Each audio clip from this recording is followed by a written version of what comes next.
la Casa de la Cultura de Iquique, Baquedarte, quienes se han sumado a nuestro festival, y todas nuestras transmisiones las estamos haciendo gracias a su colaboración. Así que mención especial a su director Juan Carlos Rocha, que nos acompaña desde la sombra en estos momentos. Muchas gracias, Juan Carlos, por tu colaboración. Estoy en estos momentos junto a mi compañero, director de programación del festival, Sebastián González, para seguir compartiendo con ustedes en esta segunda jornada del festival. Hola Seba, ¿cómo estás? Hola Katy, ¿qué tal? Todo bien, listos para presentar a nuestro invitado. Bueno, ayer tuvimos una muy linda inauguración y un gran conversatorio con el destacado cineasta nacional Cristian Sánchez, y hoy continuamos también con otro gran invitado, quien también es parte de nuestro jurado de largometraje nacional y quien ya es amigo del festival, también lo queremos mucho. Hemos compartido aquí en Iquique en años anteriores y ojalá podamos hacerlo en un futuro no tan lejano nuevamente. Él es destacado guionista chileno, escribió con el director Sebastián Lelio 4 de sus películas: Navidad, El Año del Tigre, Gloria y la galardonada Una Mujer Fantástica, ganadora del Oscar a la mejor película extranjera en el 2018. Como guionista recibió además 2 premios platino, los premios de la Academia Iberoamericana por Una Mujer Fantástica y por Gloria. Le damos la bienvenida a nuestro querido amigo Gonzalo Massa. ¿Cómo estás, Gonzalo? Bienvenido. Hola, ¿cómo están, Catalina, Sebastián? Estoy feliz de estar acá con ustedes y participar, aunque sea virtualmente, en el Festival de Cine Iquique, que es un festival que tengo mucho cariño y además con muy buena programación, así que muy destacado. No, muchas gracias por darte el tiempo. Sabemos que estamos además con diferencia horaria, que tú estás en Londres en este momento, así que es más tarde. Así que muchas gracias por estar participando como jurado y hoy día darte el tiempo también, de estar conversando con nosotros y compartiendo con nuestro público físico. Para romper un poco el hielo, porque yo sé que la gente seguramente tiene muchas preguntas, quería comenzar este diálogo haciéndote una pregunta partiendo por el principio, hablando un poco de las ideas. Te quería consultar, de las 1000 ideas que tenemos, de las 1000 ideas que existen, que se nos ocurren en algún momento de nuestras vidas, personalmente, ¿cuál es tu proceso para decir, ok, por esta me voy, de todas esas 1000 ideas que tenemos? Con esta me voy a casar durante todo este proceso largo, que además significa escribir un guión. ¿Cuándo para ti una idea es una potencial película? Bueno, principalmente yo creo que en general el proceso de escritura siempre es un proceso que tiene dos características, es completamente caótico y altamente intuitivo. Entonces, eso hace que habitualmente no hay una regla que funcione para nada en respecto a lo que uno quiere hacer, ¿no? Siempre uno se está guiando por lo que le parece interesante, lo que le tinca, lo que encuentra que, que tiene potencial, pero es súper inconsciente. Yo, por lo menos en mi experiencia, nunca he podido empujar mucho eso. A mí me pasa al revés, como que en el fondo hay algo que me parece interesante y me parece interesante simplemente porque pienso mucho en eso. Me doy cuenta y me sorprendo a mí mismo que llevo mucho rato pensando en eso. Y cuando después de un rato que estás pensando mucho rato en eso, te empieza a pasar que te parece que en realidad no tienes una certeza sobre este tema, más bien tienes muchas preguntas. Es divertido porque en la literatura muchas veces la gente dice que yo no escribo cuentos ni novelas ni nada, ¿no? Pero, pero la gente de la literatura dice escribe lo que sabes, ¿no? Escribe aquello que sabes, escribe del mundo, del mundo que conoces, escribe de tu tribu, ¿no? Escribe de aquello que tú has vivido o has tenido alguna experiencia. Y entiendo por qué alguien puede dar ese consejo en la literatura, pero en el guión yo creo que es distinto. En el guión uno, estoy mucho más empujado a escribir aquello que no sé tanto. O sea, me parece bien que es mucho más interesante algo que siento que me interesa y que quiero explorar. Y por lo tanto, si lo quiero explorar, quiero saber cómo es. En realidad quiero saber por qué la gente se porta de una forma y no de otra. Por qué reacciona de una manera extraña cuando aparece un tema. Eh, por qué, por qué actúan erráticamente. Yo creo que muchas veces, mucho viene de una curiosidad humana, porque de determinar cómo la gente es. Pero uno no le tiene, la primera respuesta que uno puede hacer a esa pregunta es el partido de un prejuicio, ¿no? Es como, y siempre son prejuicios bastante agresivos, ¿no? Ah, bueno, porque son tontos, porque son ignorantes, porque no saben lo que están haciendo. Pero en realidad, uno tiene que sobrepasar, lo primero que tiene que hacer uno es sobrepasar ese prejuicio y quitar, dejar de a la gente ponerle etiquetas y tratar de entender que cada persona es un abismo y cada persona es un mundo en sí mismo, un océano. Entonces, tratar de sumergirse en ese océano y tratar de entender qué pasa con esos personajes, digamos. Y eso es lo que a mí más me interesa. Eso es lo que a mí por lo menos más me mueve, porque ahí uno dice, bueno, acá hay algo que me puedo meter y tratar de entender. Y al tratar de entender es como visitar otro país, ¿no? Es como tratar de primero verlo con ojos frescos y sorprenderse, y después tratar de entender el idioma, de cómo se comunica esa persona, y después tratar de entender cómo son. Entonces, esencialmente, para mí por lo menos es un factor interesante meterme en aquello que no tengo idea.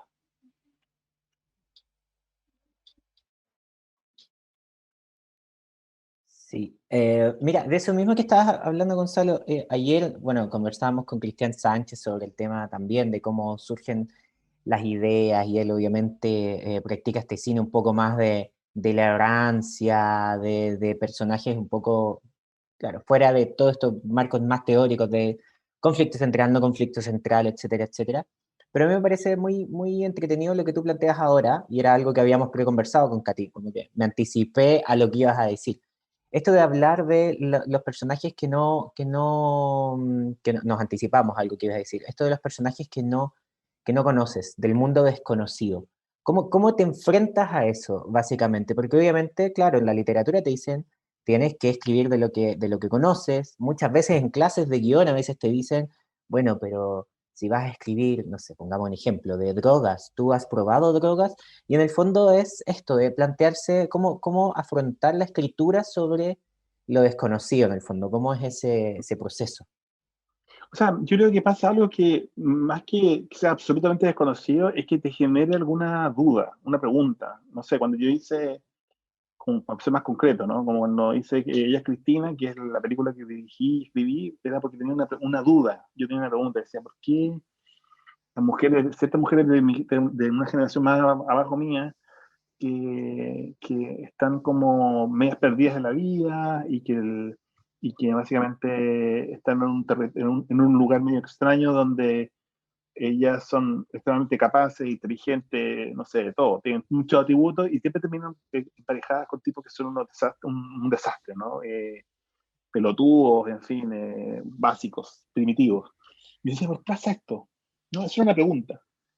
Y la pregunta, intentar responder esa pregunta fue lo que me empujó a observar. A eso me refiero, ¿no? Es como que uno tiene una pregunta y esa pregunta te empuja a observar y a fijarte en cosas, y a darte cuenta, y a tomar notas, ¿no? Tomar nota mental o incluso tomar notas en un cuaderno. Y empezar a hilar puntos, digamos. Y a mí lo que me pasó en ese caso, dije, bueno, acá hay algo divertido, acá hay algo chistoso, me parece que es chistoso esa torpeza. Y después de camino fue derivando que eso no era tan divertido, sino también había algo dramático. Pero fue básicamente, hay un proceso como de investigación que uno hace, pero no una investigación como la que haría de manera académica, sino una investigación como de tratar de entender ese mundo, tratar de entender qué es lo que pasa ahí. Entonces, es cierto que, o sea, lo que quiero decir quizás es que no es que no tengas absoluto desconocimiento de ese mundo, sino que es un mundo que no te has detenido a pensar en él.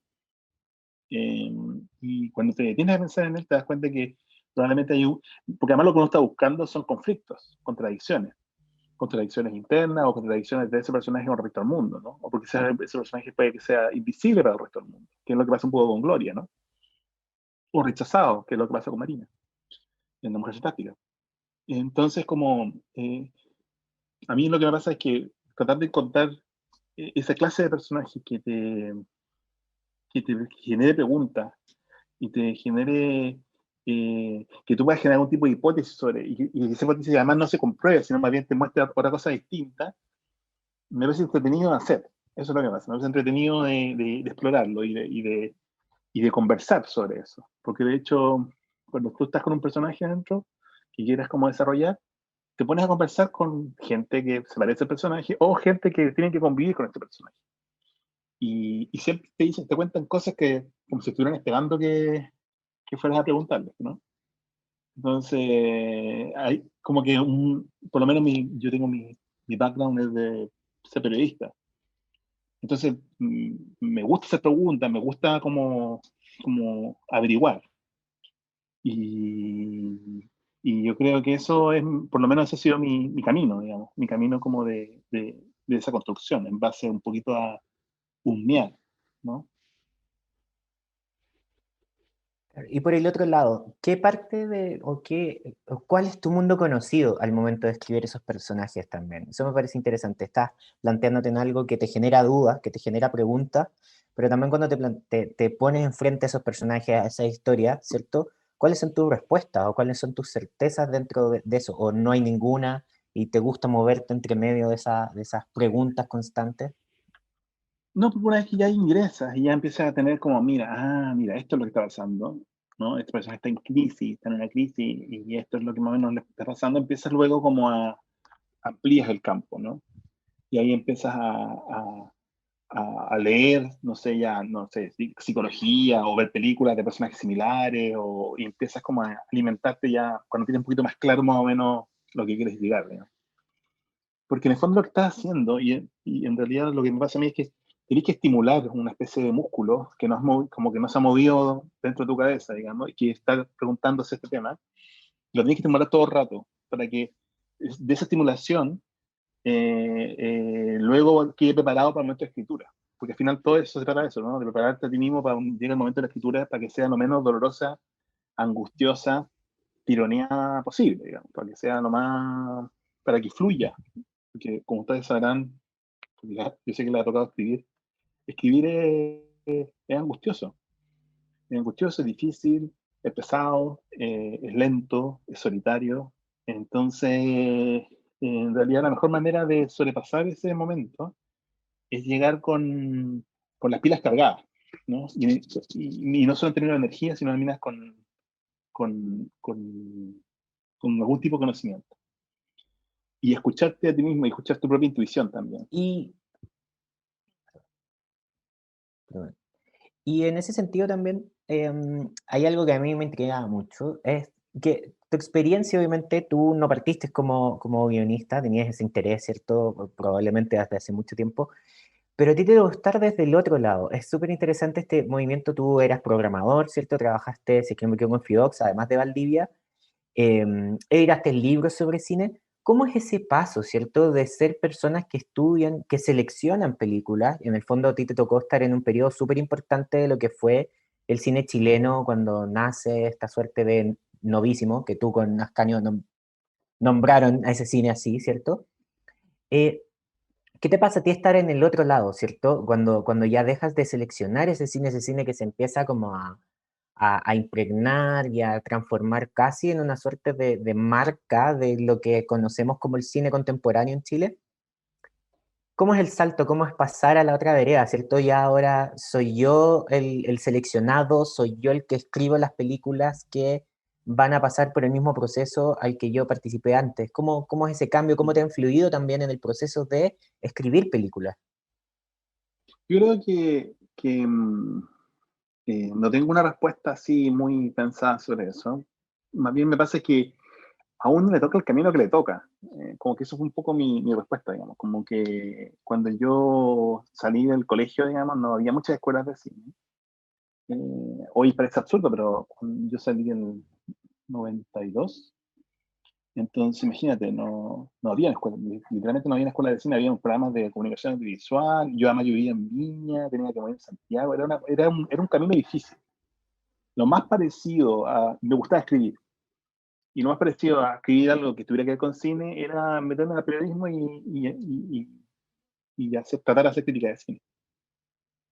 Pero es interesante porque el periodismo te da otras armas, te dan unas armas distintas, te dan unas armas que te enseñan a editar, te enseñan a escuchar, te enseñan a hacer preguntas, te enseñan un montón de caminos para captar conocimiento, básicamente. Entonces, que es un camino distinto al camino que si yo creo si hubiera tomado, si me hubiera ido directamente a haber estudiado cine. Y ahora, quizás, ¿quién sería, digamos? ¿No entendí? No tengo idea, nunca vamos a ver, es una gran especulación. Pero lo interesante es que no es que uno yo creo que uno es hijo de sus circunstancias, las cosas que te tocan, dónde naciste, ¿no? ¿Quién eres? ¿Qué sé yo? ¿Quién conoce? Lo que te pasó en tu vida, tu accidente, tus traumas, la gente que tuviste cerca en algún momento. ¿Ya? Entonces, como yo me fui por el mundo del periodismo, el mundo del periodismo fue el mundo que me formó.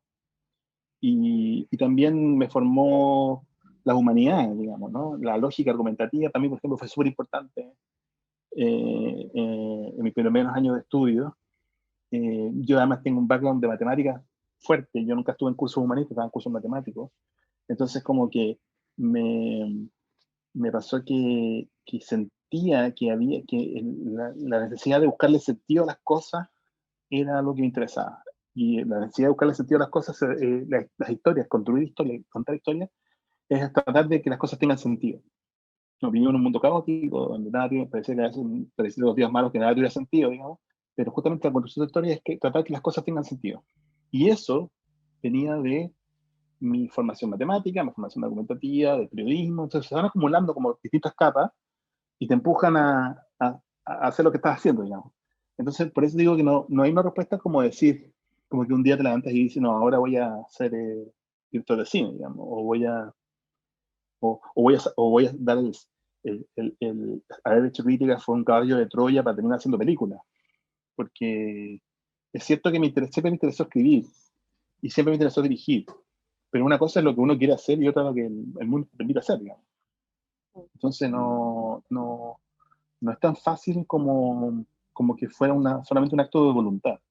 Por lo menos para mí no fue un acto de voluntad puramente, fue un acto, más bien fue una persecución de algo que me pareció interesante, porque además tampoco sabéis si lo voy a hacer bien. ¿Cachai? O sea, uno más o menos cree siempre, si tiene fe, cariño y autoestima en el lugar correcto, piensa que sí, pero no sabéis, pues. Entonces tenéis que medirte.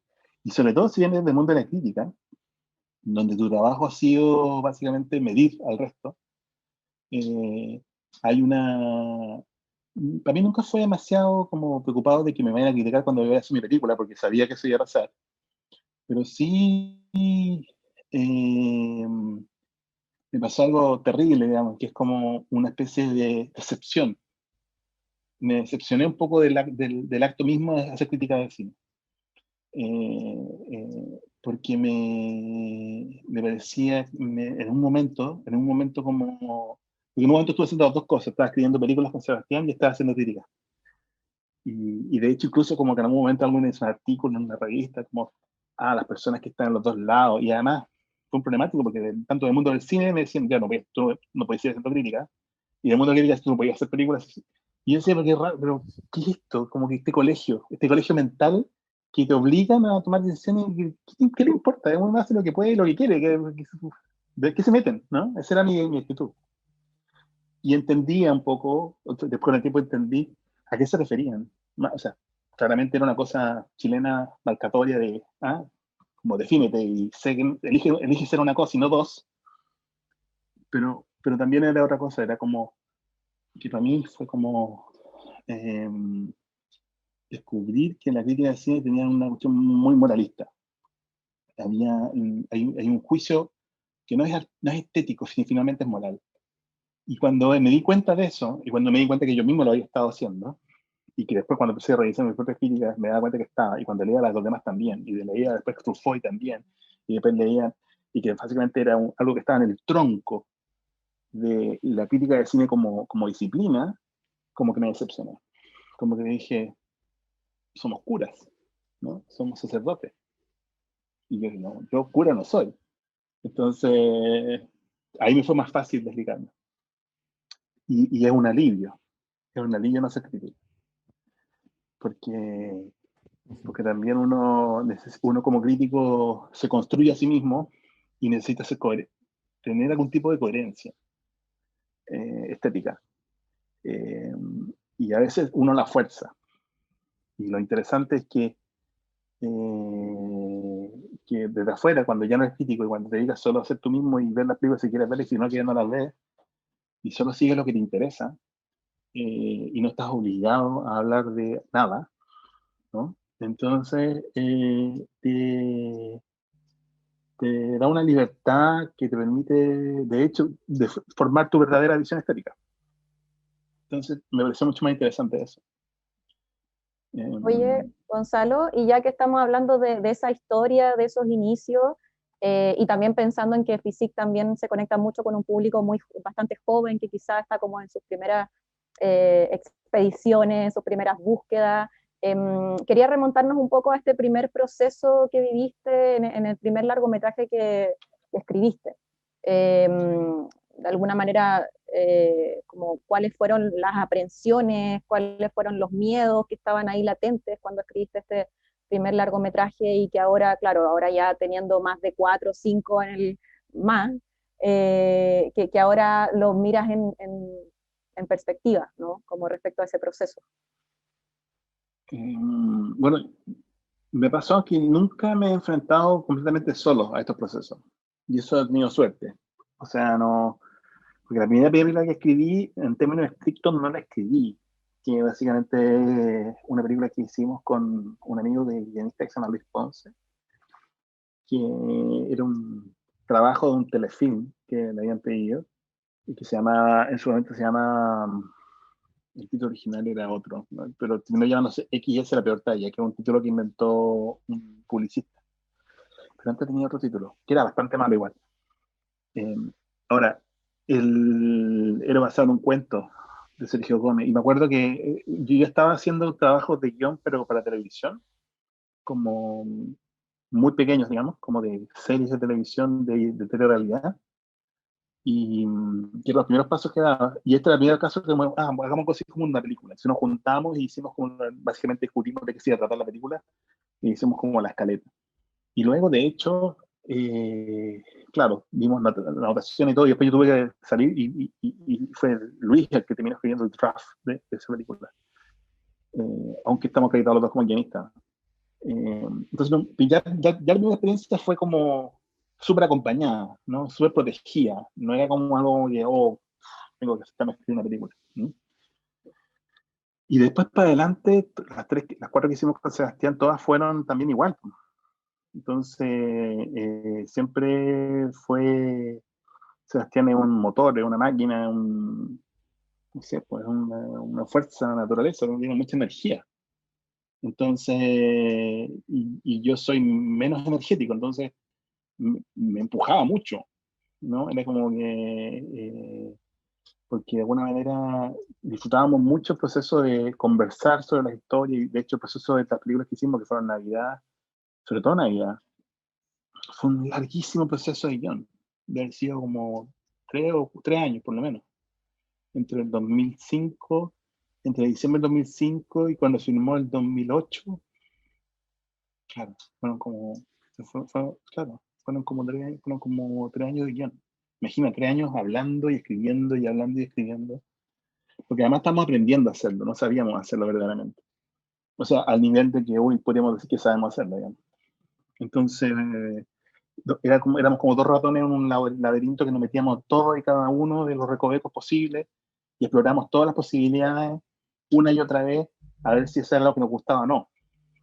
O en realidad si técnicamente si le gustaba a Sebastián o no, digamos, porque básicamente era el medía, digamos. Entonces, fue súper interesante, yo creo que fue mi gran escuela, pero también no fue un proceso súper acompañado, no fue un proceso como de soledad. Y no fue, bueno, y después todos los proyectos, bueno, y en general, y ahora, bueno, mi película ha sido el más solitario, en que verdaderamente estaba escribiéndolo solo. Y, y claramente ahí es como de nuevo, porque cuando es algo que tú vas a dirigir, estás haciendo combinar y estás haciendo chocar los dos lados, ¿no? El que está diciendo la historia y los personajes, yo creo que está diciendo, bueno, pero filmar eso va a ser súper difícil, va a ser de noche, van a ser unas nocturnas horribles, qué sé yo, no tengo la cantidad de plata de hacer una película así, ¿no? Como que está peleando, te está hablando una especie de, o, o, o, o, o esa escena de diálogo, mejor hagámosla más corta porque tan larga, no sé, no va a poder, nada a resultar a la primera, se va a enredar. Entonces eran como era como Jekyll y Hyde, ¿no? Eran como una dualidad que, que lo hizo más difícil, ¿eh? Yo creo que es más difícil escribir tu película que vas a dirigir. Creo que cuando tú estás escribiendo para otro, la escritura se vuelve más fluida. cuando estás escribiendo para ti mismo, cuando tú mismo vas a dirigir, es más trabajoso. Precisamente por eso. No sé si Y respondí tu pregunta. De todas sí, maneras. sí. Oye, y en ese sentido, me parece súper interesante lo que estás hablando. ¿Cuál es, más allá de la soledad también, cuál es ese principal cambio que ves tú, cierto? Como que pasa mucho en el cine chileno que el director las hace todas, ¿cierto? Es co-guionista o es productor al mismo tiempo o coproductor. Eh, y a ti te pasó un poco de ser co-guionista a pasar a escribir para ti, sabiendo que ibas a dirigir. Y más allá de la soledad, ¿cómo fue el cambio de eso? ¿Qué te lanzó también a decir, bueno, ahora es mi momento, voy a escribir para mí, ¿cierto? Y yo voy a dirigir esto. Sí, yo era la principal energía es la curiosidad, creo yo. Era como, ya, ¿qué es esto? Como, ya veámoslo ahora. He leído todos los libros de cine que existen, he leído todos los libros de entrevistas de directores, he leído todo. O sea, no, veamos qué es, digamos. Vamos me siento capaz. Además, me pasa otra cosa, me siento capaz de hacerlo. Y segundo,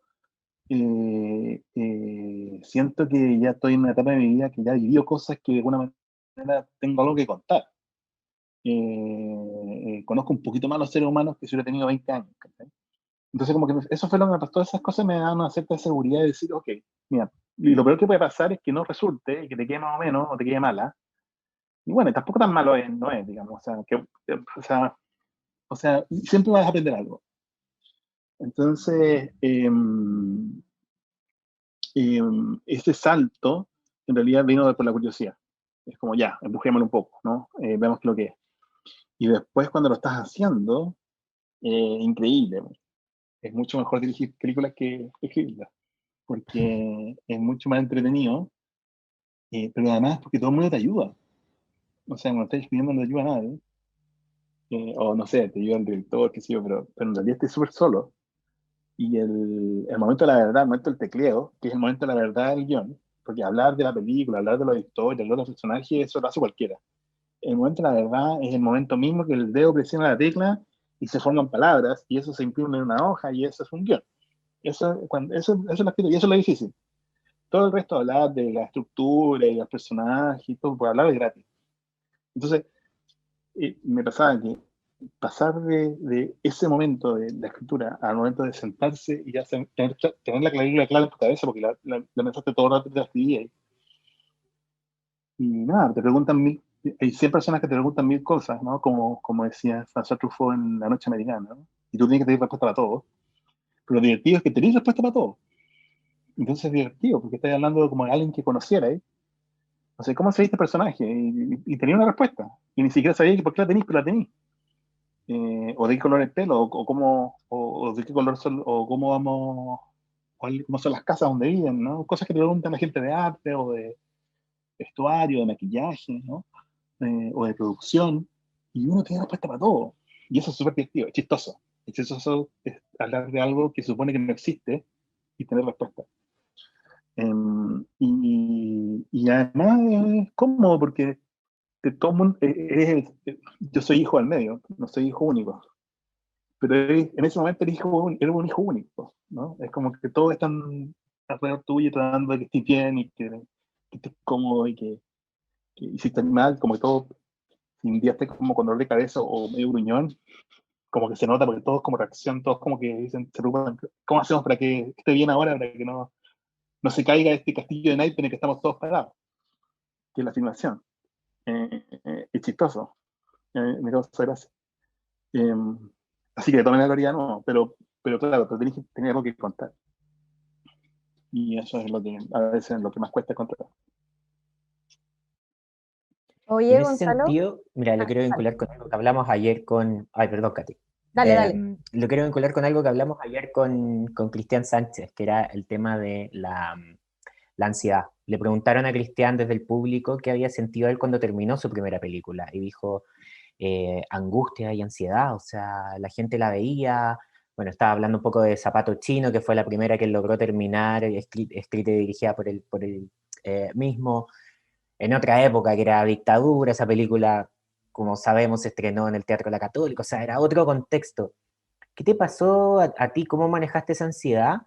Y también, ¿cómo comparar esa ansiedad con que ahora tenemos, pasa mucho en el cine chileno, de chicos de 23 años que están lanzando sus largometrajes ya en competencias, ¿cierto? Circulando por festivales.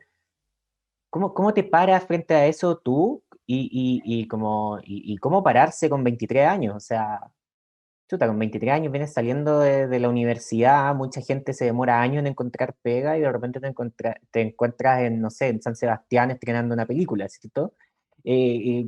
¿Cómo cómo lo ves? No en un sentido negativo para nada, sino que tú dijiste, bueno, ahora tengo algo que contar. ¿Cómo es Sí, o eso? sea, ¿Como no sé, sensaciones? que cada uno es distinto. O sea, yo creo que a mí me parece que, por lo menos mi propia experiencia, para mí fue, yo la disfruté mucho. O sea, yo lo único que quería era leer las críticas, digamos.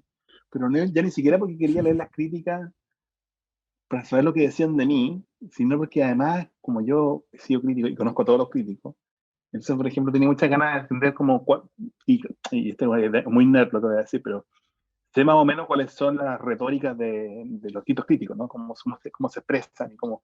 Entonces, esa idea como, ante esto, ¿cómo van a hacer? ¿Cómo van a reaccionar? ¿Cómo van a decir? No porque fuera una gran película, ni mucho menos, sino porque solamente por un gusto de lector. Y me fue por ese rollo, por ejemplo. Me preocupaba mucho más la reacción de la audiencia. Quería... Y siempre me ha preocupado, siempre me ha gustado estar ahí con las audiencias y saber si les interesa. Entonces acompañé, de hecho viajé a Chile y en el estreno y estuve en varias funciones y, y fue bonito, fue súper bonito porque la gente reaccionaba. Una de las primeras cosas que yo me di cuenta yo cuando chico hice una obra de teatro en el colegio, como a los 14, a ver qué años hacía, con los 14, 15 años hice una obra de teatro que escribí y que escribí en una tarde, me acuerdo. Y de hecho de ahí que creo en la inspiración, porque en una tarde estaba escrita, o sea, en un cuaderno, y después la corregimos muy poco y la montamos. Pero una de las cosas maravillosas que aprendí ahí de hacer una obra de teatro era que uno escuchaba, o sea, eran dos cosas. Una, que me gustaba escribir cosas que fueran divertidas, porque sabía que podía escuchar a la gente reírse. Porque cuando tú escribes cosas tristes, la gente no puede saber si está triste o está aburrida. ¿No? Ahí no, desde afuera no se nota. En cambio, cuando se ríen, si te das cuenta si le gustó o no se ríe, o si me encontraron divertido o no, digamos. Entonces, de ese aprendizaje me di cuenta que cada vez que cuando uno escribe y ojalá esto sea divertido y después se hace la película, se hace la escena y después la escucháis y queréis escuchar la audiencia, es algo que disfrutáis. O sea, eso lo tenía mucho más preocupado que cualquier otra cosa, más que quedar en festivales o que fuera a comentar la crítica y todo. Era saber si esta pequeña como bolita que uno arma acá pasa todo este proceso eterno y finalmente llega acá y resulta, y funciona. Y sí, pues, a veces funciona, a veces no funciona, pero por lo menos funciona otras cosas. Entonces como que sentía aliviado. Es un alivio, como decía, "Ah", ¿no? Es como... Y es más interesante aún todavía cuando las audiencias no son chilenas, y la hay festivales, y no sé, pues en Suecia, ¿no? Yo me quedaba en la función tratando de entender si se reían de los chistes o no, digamos, y se reían. Entonces era como, funcionó, perfecto, ya, alivio, check. Pero, pero eso es lo más bonito de todo, creo yo. Y en comparación a los gente más joven, yo creo que lo bueno de ser joven es que, o sea, lo bueno, de muchas cosas buenas, ¿no? La piel, la capacidad de sentir la resaca. eh, pero una de las cosas buenas es que en el fondo, al no saber mucho, eres más atrevido, digamos, ¿no? Te tiráis nomás.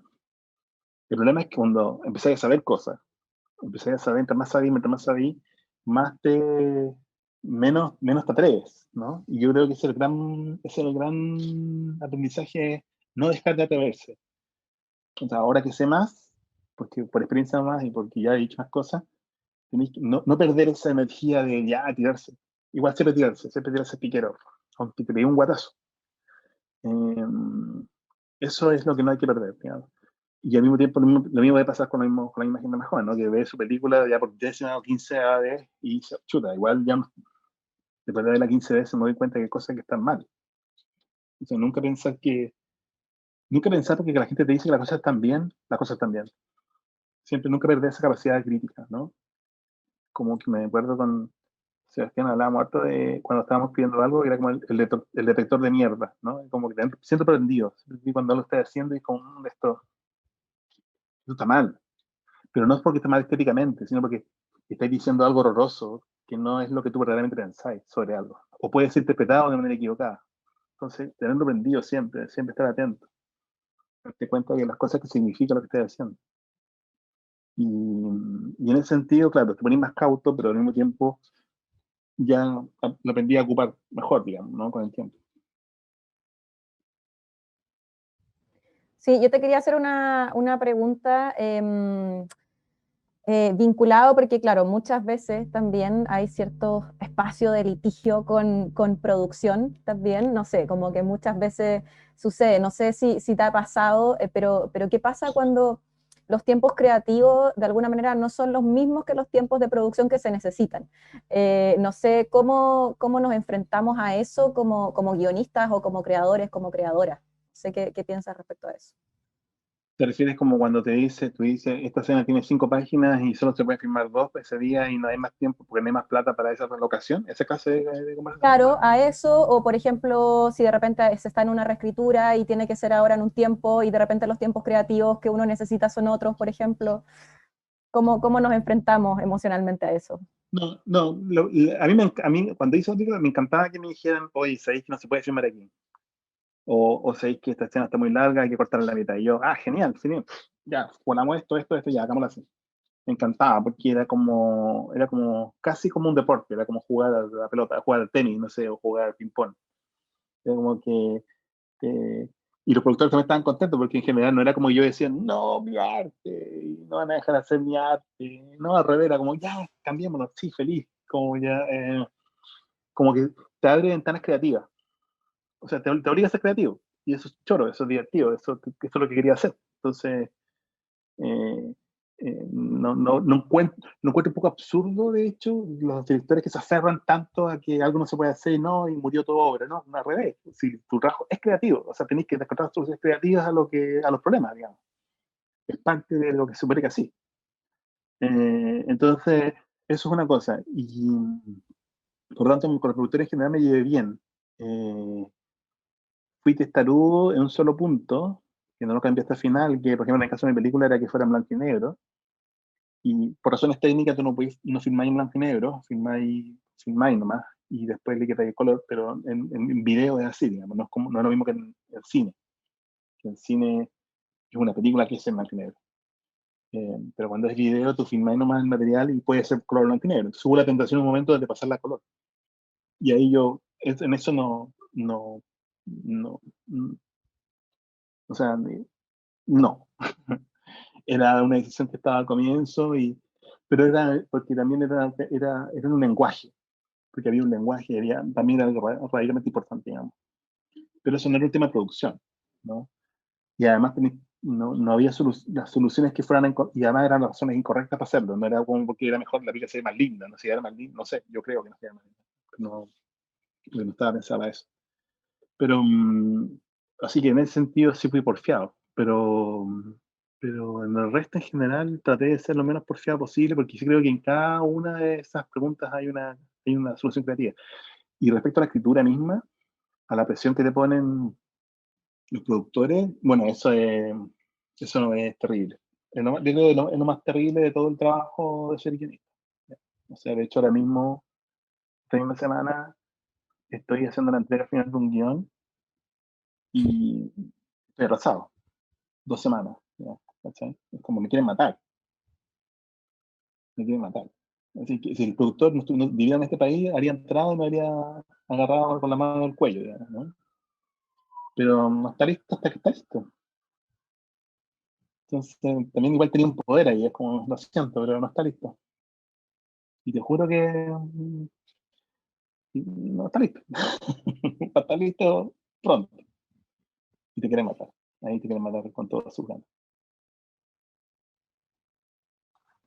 Oye, Gonzalo, yo quería aprovechar, ya que están llegando algunas preguntas, e invitamos también a quienes quieran hacer sus preguntas que nos las dejen por acá por el chat. que justo ya que estábamos hablando antes de Ellas Cristina, hay una pregunta acá de Romy Acuña, dice, en ese sentido, ¿cómo fue el trabajo con Paloma Salas en Ellas Cristina? ¿Coescribieron o tú te aproximaste a la comedia desde esa necesidad de hacer comedia? Porque a Paloma le sale muy igual a sí misma y eso le gustó mucho al público también. Sí, fue divertido eso porque yo, de hecho, lo que quería hacer era que quería coescribirla con ella. Esa fue mi primera intención. Yo me acerqué a ella, le dije, oye, sé que tengo ganas de esta historia, tengo este guión, y le conté la historia y quiero como eh, que lo escribamos juntos. Digamos. O sea, fue así de directo. Pero no existía el personaje de Paloma en la película. Era el personaje sobre todo otra niña. Entonces era como... Y Paloma es muy talentosa, es muy chistosa, pero no, nunca enganchó con la idea de escribir. O sea, como que llegamos de acuerdo que me iba a mandar algo, no me mandaba nada. Y después hablábamos y decía, oye, pero que no me sale, no, no sé. Entonces nunca, técnicamente nunca avanzó por ese lado. Pero lo bueno fue que dije, bueno, pero igual yo, como que de tanto como compartir y conversar con ella, dije, ah, mira qué interesante. Ella podría ser otro personaje en la película. Y ahí yo dije, le pregunté si alguna vez había trabajado como actriz y me dijo, no, pero es lo único que más he querido hacer en toda mi vida. Entonces dije, ya, genial, entonces, probemos. Y ahí fue básicamente, ahí me fui a escribir la película y la mandé y ahí como que, no sé, por las lecturas como que ya iba agregando algunas cosas, pero en general, yo como la conozco, igual la fue escrita un poco para ella. O sea, en realidad la película fue escrita para las dos. Fue escrita para Mariana y fue escrita para Roma. O sea, fue pensada en ellas como actrices. Entonces, también hecha a la medida de ambas. Y por eso se siente tan, porque además quería a mí que se sintiera natural. Pero, por ejemplo, una cosa que no sabía que iba a pasar era que ella, por ejemplo, pudiera, no sé, llorar en cámara. Y lo hacía súper bien y le salía todo. Entonces era como, me acuerdo que el súper pero está esperando que otra película, que acá alguien le llame otra película, es obvio. Oye, Gonzalo, y a todo esto, a raíz que ya que volvimos al centro de lo que es este conversatorio respecto a conversar de los personajes y de lo que es la construcción de los personajes en sí, el otro día estábamos, a raíz de un laboratorio en el que estaba participando, estábamos hablando y comentando sobre lo difícil que es poner en problemas a nuestros personajes, como lo difícil que es de alguna manera sacar ese lado oscuro porque uno los quiere, ¿no? Uno empieza a querer a los personajes, uno empieza también de repente a idealizarlo, es como algo que quizás puede suceder sobre todo las primeras veces que uno empieza a escribir, ¿no? Como lo que cuesta sacarnos de ese lugar. Entonces, claro, te quería preguntar como a qué desafío nos enfrentamos cuando estamos escribiendo a nuestros personajes y de qué deberíamos desprendernos, como por ejemplo esto que te acaba de comentar respecto al sacar ese lado oscuro, al ponerlos en problemas, al no idealizarlo. Y que yo en realidad parto al revés. Yo parto con los defectos. O sea, más bien los personajes se me construyen a partir de los defectos, no a partir de las virtudes. Son los defectos, son el lado oscuro, son las sombras lo que hace que el personaje sea personaje. Y después voy a ir contándole cosas que me parecen más. Yo creo que al momento mismo de la escritura, al momento de la escritura de la escena, es que lo hacéis más empático. Pero al momento de la construcción, yo creo que parte de revés, parte de qué es lo que le falta a este personaje, cuál es su rollo, cuál es su, su tara, cuál es su obsesión, qué es aquello que lo tiene, que no lo deja salir de donde está, ¿no? ¿Cuál es su yunque? ¿Cuál es esa bola de acero que la tiene amarrada al tobillo y que no permite moverse y de la cual tiene que cortar para poder avanzar? Esos son como... entonces, por eso mismo nunca me pasa al revés, nunca me pasa que digo, ay, no, en realidad me gusta tanto mi personaje que ahora tengo que ponerle defectos, ¿no? Porque en realidad son los defectos de los personajes, son los defectos los que hacen el personaje, y no al revés.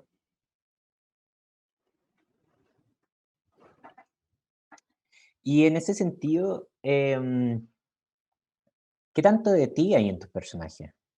Creo que eso es divertido también, cuando uno empieza a reflejar ciertas cosas que tienes o que no tienes también y que le vas poniendo como a tus personajes. ¿Qué tanto hay de ti o cuánto tú te distancias personalmente de este personaje es todo lo contrario a lo que yo pienso, este personaje actuaría completamente distinto a lo que yo soy?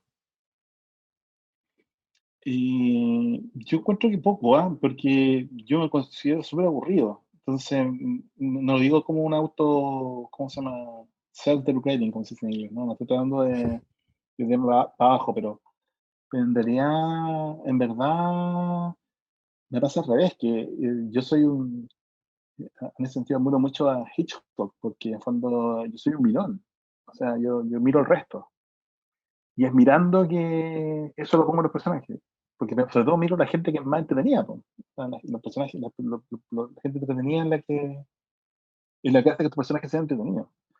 Entonces, me cuesta un poco verme a mí mismo. Pero si hay algo, creo que esta sensación de absoluta, eh, ¿cómo decirlo? Que no suene terrible, pero una sensación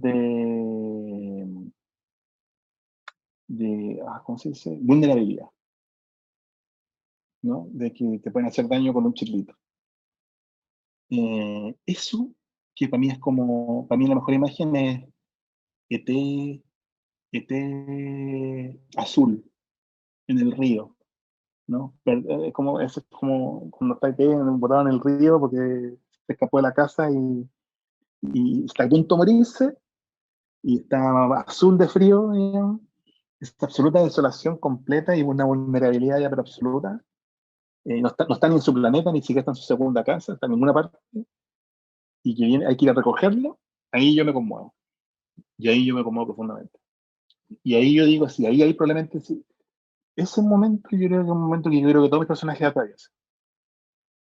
Porque es un momento en que se define los límites de tu humanidad, ¿no? De tu fragilidad. Y de hecho, esa fragilidad es la que todos compartimos como ser humano. Entonces, en el fondo, para mí, hay algo que vibra ahí. ¿Sí? Eh, pero ahí de nuevo, y ahí con lo que acabo de decir, ya estoy negando lo que es algo que sea propiamente mío. Creo que es algo que me interesa generar los personajes. ¿Sí? Claramente lo tengo, pero no siento que sea particularmente mío. Eh, pero sí, básicamente va por ahí. Y soy fanático de las películas de Navidad. Todas las películas de Navidad me encantan, la verdad. Mientras más chula, mejor. Te las puedo, me las sé todas, sobre todo particularmente las películas de Navidad hechas para la televisión, ¿no? Esas que la gente básicamente es un momento en que piensan que son solos en el mundo y que nadie los va a querer, y, ¡pa! Y todos los quieren y todos se abrazan y celebran, ¿no? Eso para mí siempre me emociona. Entonces, como hay algo ahí que claramente me parece que compartimos todos, que es como esa fragilidad de esta idea que tenemos de que estamos solos y que el mundo te demuestre de que no estás solo, ¿no? Sí, no estás solo, no te diste tanto al suelo, no soy tan quericón. Eso me encanta. Me siento identificado y soy fanático de los especiales de Navidad. Cuando las series sacan el especial de Navidad, capítulo favorito Además, automáticamente, sí. siempre son buenos. Sí, y por lo mismo te citaba este fanatismo mío, esta coincidencia de ser fan de los especiales de Navidad y las películas navideñas. ¿Cuál es la diferencia que tú has notado también en tu trabajo en la televisión, ¿cierto? Con Bala Loca, por ejemplo. En el guión, ¿hay algún cambio sustancial más allá de la dinámica de producción que en televisión es distinta al cine? ¿O qué tan distinto es la dinámica de producción sobre el guión que se está trabajando?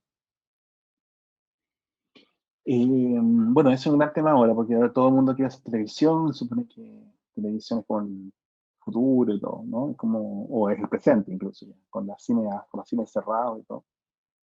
Pero yo no soy tan fanático, o si me interesa es cuando puedo desarrollar personajes. Eh, Cuando los personajes hay espacio para desarrollarlo. Y lo interesante del proyecto de Baraló, que no era una idea original mía, sino que era una idea que había hecho en Film Sonido, Marco de Aguirre, y básicamente era un proyecto que daba espacio, que además primero me dieron mucha libertad, haz lo que tú pensás que hay que hacer. nunca, increíble, digamos. O sea, manteniendo ciertas, y tomé lo que había y me lo apropié. Dije, ya me lo voy a apropiar, me voy a hacer como me gustaría verlo a mí. Y luego trabajamos con Pablo Toro, que es otro guionista bastante destacado en Chile, tiene mucha más experiencia en televisión, es más joven que yo y por lo tanto ha visto mucha más televisión que yo. Y por supuesto tenía toda la serie en su cabeza. Yo no he visto tantas series, no soy tan fanático de las series, soy más fanático del cine. Entonces, fue súper buena la conversación porque en el fondo eh, eh, las series de televisión exigen una mayor construcción de las tramas. Y a mí me gustan las tramas, pero no soy fanático de las tramas. Creo que las tramas pueden ser súper entretenidas y a mí me pueden ser súper frías. Y a mí me interesaban mucho más los personajes que las tramas. Entonces fue una buena combinatoria y trabajamos súper bien juntos. Y yo creo que... Y a mí me encanta ver La Loca, creo que es una súper buena serie y creo que vale la pena. Pero me encanta, y lo puedo decir sin sentirme, sin quebrarme ni nada, porque no siento que la haya hecho yo solo, po, que la hicieron mucha gente. Entonces, yo siento orgulloso de ser parte de un equipo muy, muy claro en querer hacer algo bueno, que también eso es súper bonito. Cuando yo tenía mucha suerte de trabajar con gente que quiere hacer cosas buenas, que su objetivo final es la calidad. Tanto Sebastián como Fábula, como Sonido con Balaloca, o sea, súper afortunado. Que me invitan a nada, como que mucha suerte. Sí, es interesante. En ese sentido, lo podemos vincular también con lo que ha dicho, ya lleva años diciéndolo Lucrecia Martel también, ¿cierto? Como esa subyugación que tiene la serie de televisión sobre lo narrativo, el drama, el argumento, lo decía ella. Es como todo está subyugado al argumento, mientras que, claro, se pierden otras cosas, como son los personajes en el fondo, que te sostienen. Muchas de las grandes series, claro, tienen este Sí. argumento, pero son personajes que uno va recordando. Pero ahí yo tengo una distancia súper grande con ella y tengo una distancia súper grande en general con el cine que no, hoy cada vez más, cada vez soy un mayor abanderado de la narrativa. Y siento que, por ejemplo, como programador siempre he sido, y como cinéfilo siempre he sido un gran amante de la poética del cine. Pero como trabajador del cine, eh, cada vez me he vuelto más defensor de la narrativa y creo que hace falta tener esa reflexión. Chile, digamos. O sea, creo que y, eh, nos entregamos muy rápidamente a la poética, nos entregamos muy rápidamente a que no se entienda lo que estamos contando, a que básicamente todo sea un trabajo del espectador. Eh, y en realidad la narrativa, porque hablando de la buena narrativa, exige mucho trabajo de parte de quien lo realiza, digamos, ¿no? Profundo, largo, eterno. Me saca un poquito de quicio cuando la gente, partiendo por Lucrecia Martel, desprecia, ¿no? O cuando la gente dice, no, estas son como que si fuera algo muy fácil de hacer. Por supuesto, la mala narrativa es súper fácil de hacer. La buena narrativa es súper difícil de hacer. Entonces, y hay algo ahí que me parece interesante, que yo sí creo en las tramas, pero creo que las tramas tienen que ser consecuencia de los personajes. Es decir, tú construyes un buen personaje y la historia es una consecuencia de las cosas que el personaje le pasan. Pero no solo le pasan, sino que el personaje quiere y quiere llevar a cabo, ¿no? Y por querer algo, y por querer llevar a cabo algo, o por soñar por algo, finalmente se enfrenta al mundo. Y esa es la trama, pero viene de dentro del personaje. Pero no es que yo diga, no, las películas no tienen que tener trama, ¿no? Porque yo de verdad estoy agotado de películas sin trama, digamos. O sea, creo que vivimos un momento poético súper bonito durante los últimos 10 años en el cine chileno, pero creo que ya tenemos que move on, ¿no? Hay que pasar a la siguiente etapa. Y creo que hay que fortalecer muy fuertemente el trabajo de los guionistas jóvenes, de los que quieren contar la historia. Tenemos que dejar de estar amarrados al cine independiente altamente poético, porque siempre va a estar y siempre va a existir. Y ojalá lo hagan solo los mejores poetas, porque no todos somos poetas, y entregarnos y desarrollar más. No digo que reemplazar uno por el otro, pero empezar a desarrollar más la narrativa. porque las buenas narrativas son universales y llegan lejos. Entonces es un buen, es un debe, estamos al debe en eso. Y tenemos que confiar más en nuestros guionistas y darle más aire y formarlos y hacer laboratorios de guión y no sé, todas las actividades que se pueden hacer para que haya mejor guiones en Chile. O sea, la audiencia lo sabe, la audiencia, cuando la gente dice, ¿por qué, oye, las películas chilenas la gente no va a ver las películas chilenas? Buena parte de la razón yo creo que tiene que ver porque las películas chilenas dejaron de ser narrativas, ¿no? Dejaron de contar historias. Y las historias que cuentan son muy, muy, muy, muy endebles. O son historias que están, em, pueden ser como que han ganado una polea que diga, esta película puede haber sido un corto, ¿no? Así como esta reunión puede haber sido un email. Y creo que eso es importante. O sea, no digo que, no quiero ponerla en conflicto, no quiero decir que haya que reemplazar una para la otra, no es totalitario mi argumento, pero sí creo que un camino para recuperar las audiencias y las personas fueran a ver películas chilenas es, es por la narrativa. El mejor ejemplo es que la película que más gente llevó este año fue precisamente la de Los Presos, que es una súper buena película, ¿no? Y escapa de la cárcel. Y es una súper narrativa.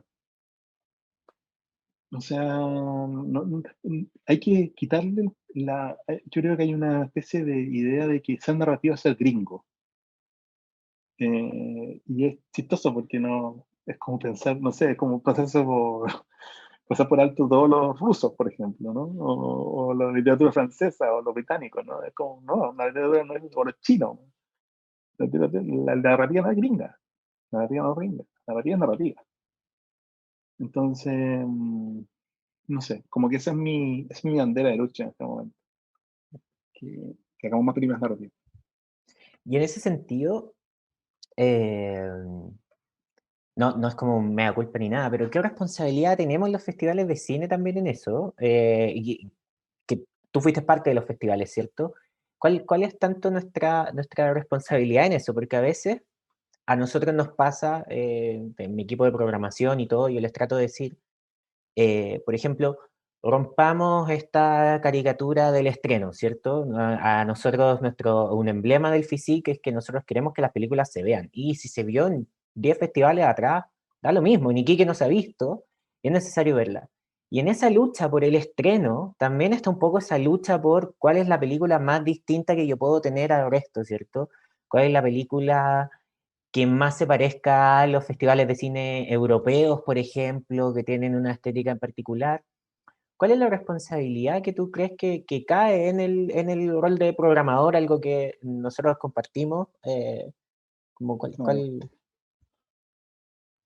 Yo encuentro que hay algo ahí que tiene, no sé, tanta culpa no tenemos porque nosotros no hacemos las películas. O sea, nosotros tratamos, te llega una cantidad de películas, te llegan 10 películas y tenés que elegir las 5 mejores para poner en la competencia, digamos, ¿no? Y las 5 mejores, si las 5 mejores son poéticas, son poéticas, más chilos, pero son las 5 mejores, digamos. No tenéis no tenéis demasiado que hacer, digamos. Sí creo que no tiene que ver tanto, o sea, tiene que ver un poco con los festivales, probablemente tiene más que ver con los festivales fuera de Chile. Y también tiene que ver con una visión eurocentrista.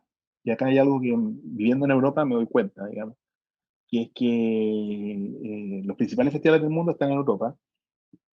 Y desde Europa, quienes hacemos películas desde América Latina, tenemos permiso para hacer un tipo de película, pero no otra. Es súper fuerte. Es súper fuerte eso. Y encuentro súper. Y no nos damos cuenta. Pero si tú haces una película con estas características, eres bienvenido. Pero si tú haces una película con estas otras características, no eres bienvenido. Y habitualmente eso hace que finalmente se homogeneice el tipo de película que estamos haciendo, porque todos quieren hacer películas que lleguen en el festival. Entonces tú ves la producción de películas de los últimos 5 años, hay una homogeneización bastante fuerte del tipo de películas que se hacen. Y por supuesto, no todas, y de nuevo, no quiero decir que todas las películas sean iguales, ¿no? Pero sí hay una tendencia y siempre el talento se abre paso, por lo tanto da lo mismo. Siempre el talento, siempre el que hace mejor película la va a hacer bien de una forma o de otra.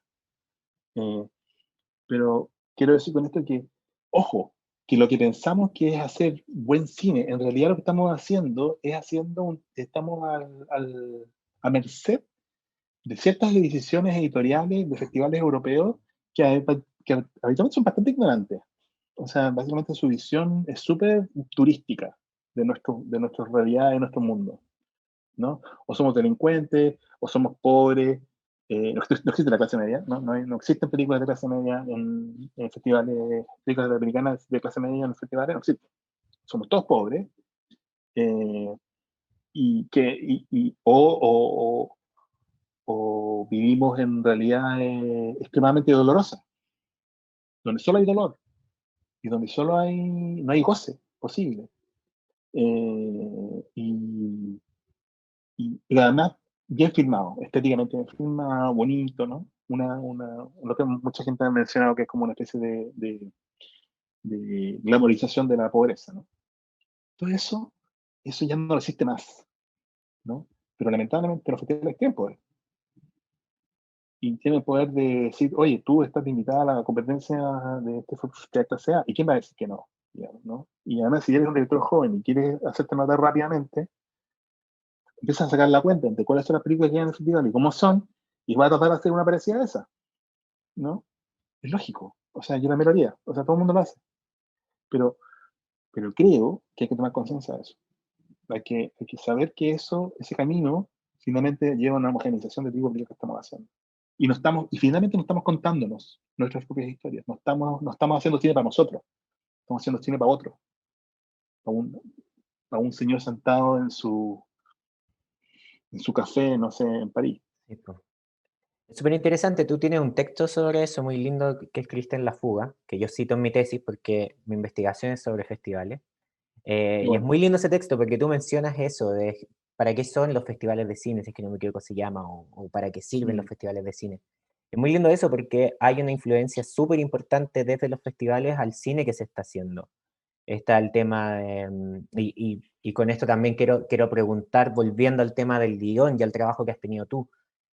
Hay un tema súper fuerte también en Europa con el tema de los fondos internacionales, ¿cierto? Rotterdam que te financia películas y selecciona películas, pero en el fondo son películas que todas cumplen una cierta línea de lo que ellos creen. Hay un texto de Miriam Ross que habla de eso, que habla del efecto Rotterdam, algo similar que tú también hablabas, que es como películas mm. hechas sobre lo que Rotterdam o los holandeses creen que es el cine latinoamericano, y no el cine latinoamericano como puro y duro.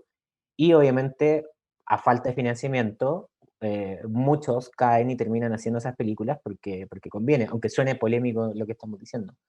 Pero en ese sentido, volviendo al trabajo de guión, volviendo a tu Mejor experiencia, que suene polémico. Mejor que eh, suene polémico para que alguien venga después a ver el video de esta conversación. sí, sí, es verdad. Pero volviendo al tema del guión, ¿cómo te ha afectado a ti o tú crees que, por ejemplo, cuando han trabajado con temas de fondos internacionales, no sé, Sebastián que estrena casi siempre en Berlín, ¿hay algo ahí inconsciente o hay algo que ustedes sepan que hay ciertas decisiones que tienen que tomar desde guión o que se cambie del guión a la realización en pos de cumplir estos ciertos parámetros internacionales? No, porque siempre es que, de nuevo, yo tenía mucha suerte, entonces siempre he estado en micromundo súper protegido, ¿cachai? Entonces, eh,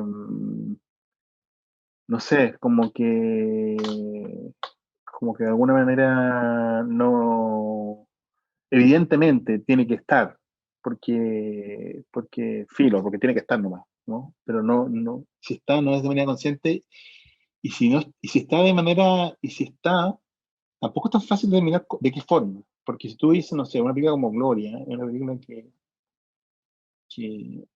que nadie en el papel podía decir, oye, sí, esto va a ser un hit internacional. Una señora en sus 50 años que está buscando pololo, no, no calza, no entra. Ah, la señora es indigente. No, no es indigente, es clase media. Ah, y canta canciones en el auto. Entonces tú no puedes, no es que tú puedes decir que viene, sí, un cálculo súper calculado, ¿no?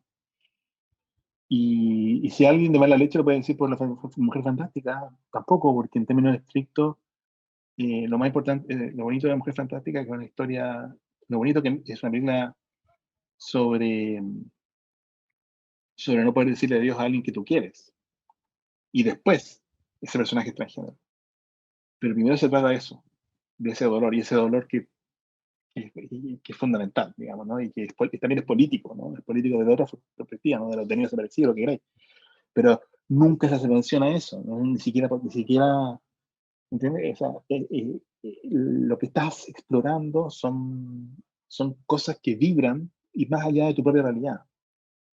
Pero no es que dicen, mira, Berlín el año pasado ganó esto, vamos a hacer una película que sea así.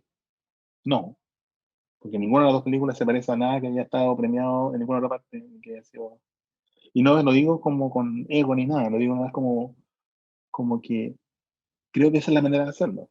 O sea, tratar de encontrar algo que tú sientas que vibra dentro tuyo y que te importa a ti, y tratar de que llevarlo de la mejor manera posible para que se filme así y después llegue al espectador así y el espectador también le vibre dentro suyo, digamos, y que se mantenga esa vibración. Pero creo que pero muy poca gente está preocupada de esa vibración emotiva. Y eso es lo que más me preocupa. O sea, los cálculos están puestos en otro lado.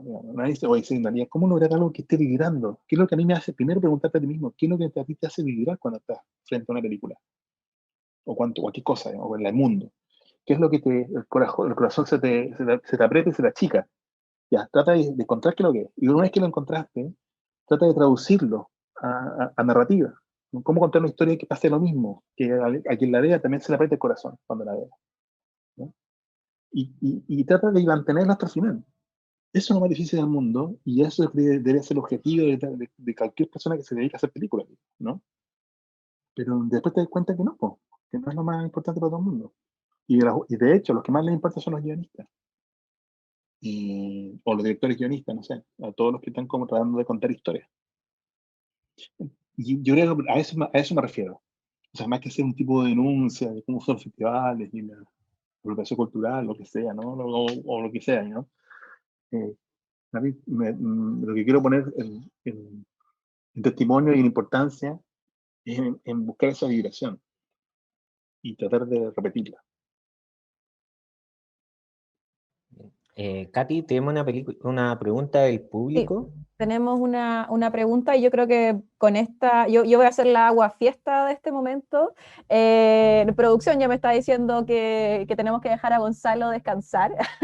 No, es más que todo porque también, bueno, es tarde allá, Gonzalo viene de un largo Sí. día, así que tampoco te queremos exprimir más, aunque creo que la conversación está demasiado interesante, como que nos quedaríamos durante mucho tiempo hablando y compartiendo tu experiencia.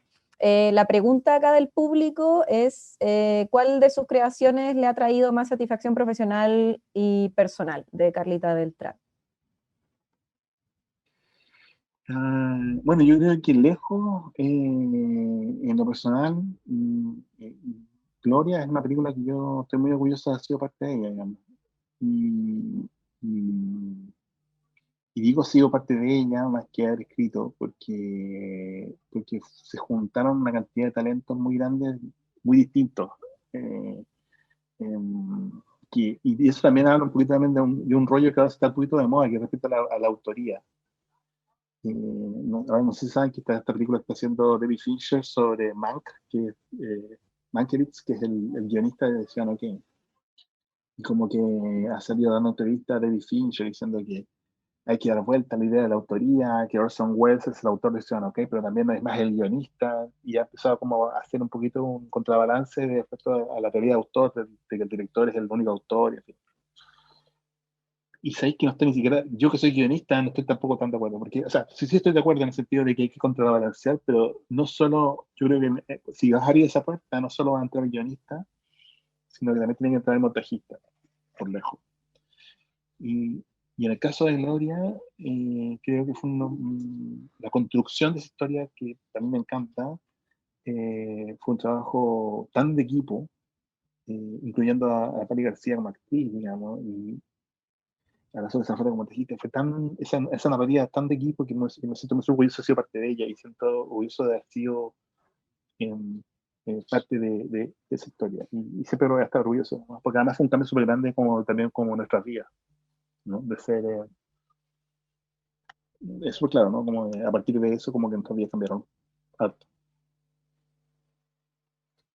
Bueno, no sé si Seba tiene alguna última pregunta para despedirnos. Y mira, Antes de... Mira, tengo miles, yo le tomaría todo el tiempo a Gonzalo, pero entiendo lo que es la distancia, entiendo lo que son estos Zoom a distancia, pero le voy a dar la oportunidad al público. La última pregunta que hay del público que hace Diego es si es necesario o si consideras tú que es necesario que los personajes sean agradables para todo el mundo. Yo más o menos pienso cuál va a ser la respuesta, pero si es necesario que sean agradables. No sé si la palabra es agradable.